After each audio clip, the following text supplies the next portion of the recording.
অবশেষে শতভাগ পেনশনারদের জন্য বড় সুখবর। পেনশন পুনঃসমর্পণ সময়সীমা 15 বছর থেকে কমিয়ে করলেন 10 বছর। আরও বিস্তারিত থাকছে পুরো ভিডিওতে। আসসালামু আলাইকুম প্রিয় চাকরিজীবী মহোদয়গণ, এই ভিডিওটি বিশেষভাবে আপনাদের জন্য। সম্পূর্ণ বিষয়টি বোঝার জন্য অনুগ্রহ করে ভিডিওটি শেষ পর্যন্ত দেখুন। এ ধরনের গুরুত্বপূর্ণ আপডেট সবার আগে পেতে আমাদের এই চ্যানেলটি সাবস্ক্রাইব করে ভিডিওতে লাইক দিন। অবশেষে শতভাগ পেনশনারদের জন্য এলো একটি বড় সুখবর। দীর্ঘদিনের দাবি এবং অপেক্ষার পর সরকার পেনশন পুনঃসমর্পণের সময়সীমা 15 বছর থেকে কমিয়ে 10 বছর করার সিদ্ধান্ত নিয়েছে। এই সিদ্ধান্তে দেশের অসংখ্য অবসরপ্রাপ্ত সরকারি কর্মচারী এবং তাদের পরিবার স্বস্তির নিঃশ্বাস ফেলেছেন। পেনশন পুনঃসমর্পণ বা কমিউটেশন বিষয়টি অনেক পেনশনারের জন্য অত্যন্ত গুরুত্বপূর্ণ। চাকরি শেষে যখন একজন সরকারি কর্মচারী অবসরে যান, তখন তিনি তার পেনশনের একটি অংশ এককালীন অর্থ হিসেবে গ্রহণ করার সুযোগ পান। এই এককালীন অর্থ গ্রহণ করার পর নির্দিষ্ট সময় পর্যন্ত তার পেনশন কিছুটা কমে যায়। সেই নির্দিষ্ট সময় শেষ হলে আবার পূর্ণ পেনশন ফিরে আসে। এর আগে এই সময়সীমা ছিল 15 বছর, অর্থাৎ একজন পেনশনের যদি তার পেনশনের একটি অংশ কমিউটেশন হিসেবে নিতেন, তাহলে তাকে পূর্ণ পেনশন ফিরে পেতে অপেক্ষা করতে হতো পুরো 15 বছর। অনেকের কাছে এই সময়সীমা ছিল দীর্ঘ এবং কষ্টকর, বিশেষ করে যারা বয়স্ক এবং যাদের চিকিৎসা বা পারিবারিক খরচ বেশি, তাদের জন্য বিষয়টি ছিল বেশ কঠিন। এখন নতুন সিদ্ধান্ত অনুযায়ী এই সময়সীমা কমিয়ে 10 বছর করা হয়েছে। ফলে একজন পেনশনার এখন আগের তুলনায় 5 বছর আগেই তার পূর্ণ পেনশন ফিরে পাবেন। অর্থাৎ যারা পেনশনের একটি অংশ এককালীন নিয়েছেন, তারা 10 বছর পর আবার সম্পূর্ণ পেনশন পাবেন। এই সিদ্ধান্ত বাস্তবায়িত হলে দেশের লক্ষ লক্ষ পেনশনার সরাসরি উপকৃত হবেন, কারণ অবসর জীবনে নিয়মিত আয় তাদের প্রধান ভরসা। অনেক সময় চিকিৎসা ব্যয়, সংসারের খরচ কিংবা সন্তানের সহায়তার জন্য তাদের বাড়তি অর্থের প্রয়োজন হয়। পূর্ণ পেনশন দ্রুত ফিরে পাওয়া তাদের আর্থিক নিরাপত্তা অনেকটাই বাড়িয়ে দেবে।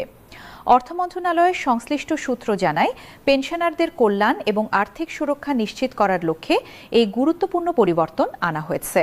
দীর্ঘদিন ধরে বিভিন্ন সংগঠন এবং পেনশনারদের পক্ষ থেকে এই দাবি কমানো জানানো হচ্ছিল। অবশেষে সেই দাবিরই প্রতিফলন ঘটেছে সরকারের নতুন সিদ্ধান্তে।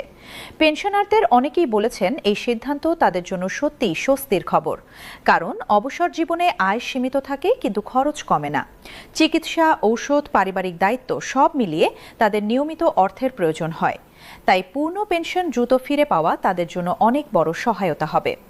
বিশেষজ্ঞরা মনে করছেন, পেনশন পুনঃসমর্পণের সময়সীমা কমিয়ে আনা একটি মানবিক এবং বাস্তবসম্মত পদক্ষেপ, কারণ অধিকাংশ পেনশনার অবসর গ্রহণের পর জীবনের একটি গুরুত্বপূর্ণ সময় পার করেন স্বাস্থ্যগত সমস্যার মধ্যে দিয়ে। এই সময় তাদের অর্থনৈতিক স্থিতিশীলতা অত্যন্ত প্রয়োজনীয়। আগে দেখা যেত, অনেক পেনশনের কমিউটেশন নেওয়ার পর দীর্ঘ 15 বছর পর্যন্ত অপেক্ষা করতে হতো পূর্ণ পেনশন পাওয়ার জন্য। অনেকেই সেই সময়ের আগেই বিভিন্ন সমস্যার মুখোমুখি হতেন। ফলে দীর্ঘ সময়ের এই ব্যবস্থাকে অনেকেই অযৌক্তিক মনে করতেন। নতুন নিয়ম কার্যকর হলে এই সমস্যার অনেকটাই সমাধান হবে। 10 বছর পর পূর্ণ পেনশন ফিরে আসায় পেনশনারদের আর্থিক চাপ অনেকটাই কমে যাবে। বিশেষ করে যেসব পেনশনার চিকিৎসা ব্যয়ের কারণে আর্থিক সংকটে পড়েন, তাদের জন্য এটি বড় সহায়তা হিসেবে কাজ করবে। পেনশনার কল্যাণ সংগঠনগুলোর নেতারাও এই সিদ্ধান্তকে স্বাগত জানিয়েছেন। তারা বলেছেন, এটি শুধু একটি প্রশাসনিক সিদ্ধান্ত নয়, বরং অবসরপ্রাপ্ত কর্মচারীদের প্রতি সম্মান এবং সহমর্মিতার একটি দৃষ্টান্ত। বাংলাদেশের সরকারি চাকরিজীবীদের জন্য পেনশন ব্যবস্থা দীর্ঘদিন ধরে একটি সামাজিক নিরাপত্তা ব্যবস্থা হিসেবে কাজ করছে। চাকরি শেষে যাতে একজন কর্মচারী সম্মানজনকভাবে জীবনযাপন করতে পারেন, সেই লক্ষ্যেই এই ব্যবস্থা চালু রয়েছে। কিন্তু সময়ের পরিবর্তনের সাথে সাথে পেনশন ব্যবস্থাতেও বিভিন্ন সংস্কারের প্রয়োজন দেখা দেয়। অর্থনৈতিক বাস্তবতা, মানুষের গড় আয়ু, চিকিৎসা ব্যয় এবং জীবনযাত্রার ব্যয় বিবেচনায় অনেক সময় পুরনো নিয়ম পরিবর্তন করা জরুরি হয়ে পড়ে।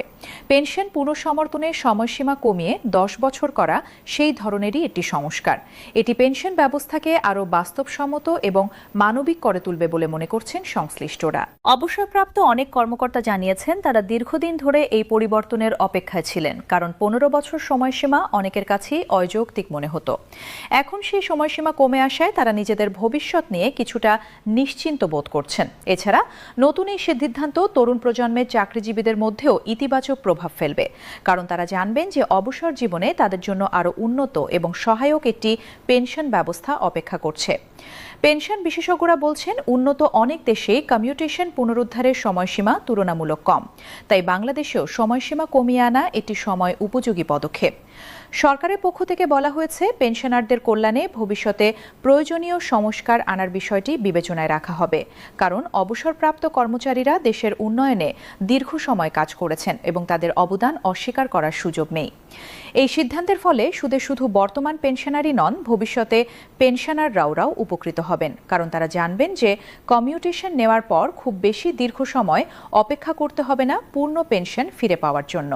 পেনশনারদের পরিবারও এই সিদ্ধান্তে স্বস্তি প্রকাশ করেছেন, কারণ অনেক সময় অবসরপ্রাপ্ত ব্যক্তিরাই পুরো পরিবারের প্রধান ভরসা হয়ে থাকে। পূর্ণ পেনশন দ্রুত ফিরে আসলে পারিবারিক স্থিতিশীলতাও বৃদ্ধি পাবে। অর্থনীতিবিদদের মতে, এ ধরনের পদক্ষেপ সামাজিক নিরাপত্তা ব্যবস্থাকে আরও শক্তিশালী করে, কারণ অবসরপ্রাপ্ত মানুষের আর্থিক নিরাপত্তা নিশ্চিত করা একটি উন্নত কল্যাণ রাষ্ট্রের গুরুত্বপূর্ণ দায়িত্ব। সরকারের এই সিদ্ধান্ত বাস্তবায়িত হলে দেশের পেনশন ব্যবস্থায় একটি গুরুত্বপূর্ণ ইতিবাচক পরিবর্তন ঘটবে। পেনশনারদের জীবনে এটি নতুন আশার আলো নিয়ে আসবে বলে মনে করছেন অনেকেই।